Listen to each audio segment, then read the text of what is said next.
19 itu sudah mulai gelar perkara.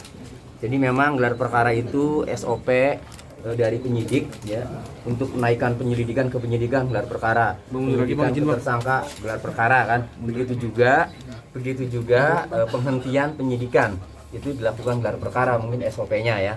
Kita hormati, kami hormati. Kemudian mengeluarkan tahanan ya. Selain menghentikan penyidikan kan, untuk mengeluarkan penahanan Peggy Setiawan itu juga dilakukan gelar perkara. Jam 19 tadi saya dapat kabar ya, di Reskrimum sudah mulai gelar perkara. Nah, saya rasa karena gelar perkara ini tidak memerlukan pendapat karena sudah putusan pengadilan. Jadi ini hanya semacam formalitas lah ya. Artinya tidak terjadi perbedaan pendapat karena sepakat itu putusan pengadilan bahwa penyidikan harus dihentikan terhadap Peggy Setiawan. Kemudian Peggy Setiawan harus dibebaskan, harus dikeluarkan dari tahanan. Saya rasa ini cepat lah. Makanya mudah-mudahan jam 8, ini setengah 8 ya? Mudah-mudahan jam 8 atau pukul 20 malam ini ya, mudah-mudahan bisa keluar. Ya. Bang, ada rumor Bang Peggy Bang. Lagi tes kesehatan bener Bang? Ya, Peggy sejak sore pun Peggy sudah mandi, sudah ganti baju ya. Hanya saja administrasinya harus dipenuhi kan. Tadi gelar perkara ya. Nah, kemudian sekarang lagi di tes kesehatan ya. Jadi masuk sehat, keluar harus sehat lagi. Kan gitu. Ya. Mudah-mudahan nanti diupdate ya jam 8 malam ya. Bang, ada rumor katanya setelah Peggy keluar akan ditangkap lagi, gimana Bang? Ya. Kalau gini.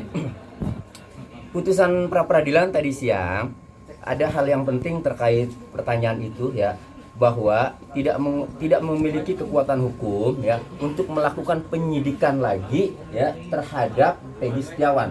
Jadi kalimatnya itu, amarnya tidak mempunyai kekuatan hukum,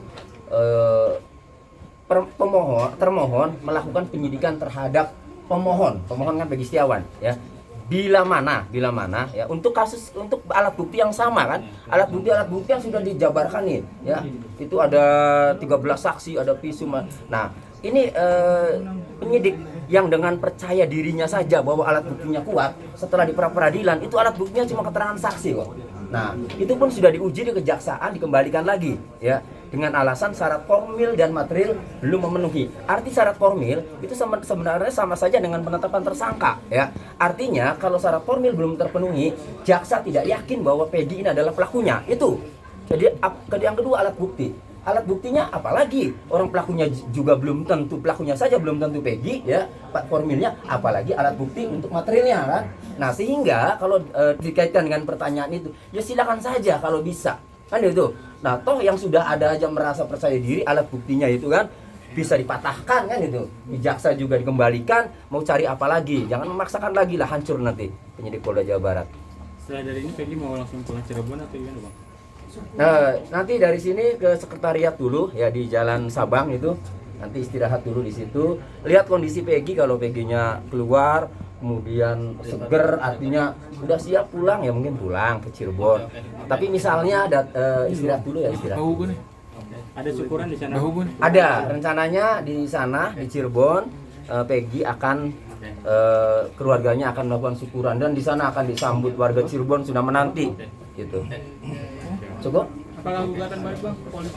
Oh ya, di amar putusan pra peradilan itu ada rehabilitasi ya. Rehabilitasi itu berarti penyidik berkewajiban semula mengumumkan Peggy Setiawan tersangka.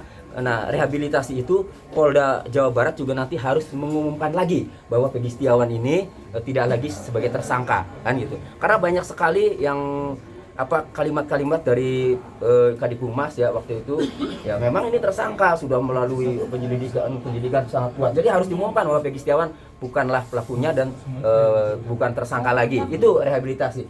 Nah, amar yang belum ada yaitu mengenai ganti kerugian ya. Nah, mengenai ganti kerugian ini, karena Peggy selama ditahan kehilangan penghasilan, kehilangan pekerjaan, meskipun sebagai kuli bangunan, dia berpenghasilan loh ya untuk membantu kedua adiknya sekolah. Sehingga ketika ditahan kehilangan penghasilan, maka kami nanti berdiskusi dengan tim penasihat hukum, berencana akan mengajukan gugatan ganti kerugian. Ganti kerugian itu dari material itu tadi penghasilan yang hilang. Kemudian ada loh sepeda motor ya, yang disita sejak 2016 sampai 2024 itu 8 tahun ya.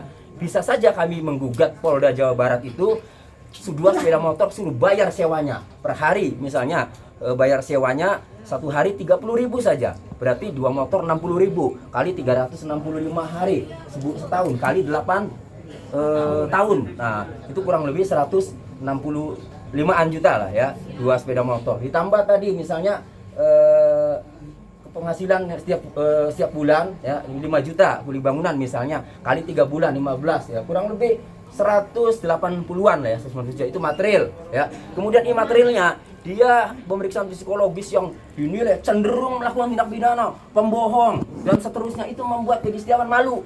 Keluarganya juga malu kan, itu akal-akalan mengakibatkan Peggy Setiawan malu, itu akan kami gugat juga berencana. Imaterialnya berapa? Imaterial ya tentu tidak terhingga, nanti bisa 1 miliar, 2 miliar, 3 miliar, 4 miliar, nanti kita bicarakan yang paling rasional nanti itu ya. Update lagi dong Kang, di dalam gimana Kang? Boleh Mana? ditanya dulu, update di dalam gimana? Update dalam ya, ya sudah udah dulu ya. Oke, makasih ya. Terima kasih.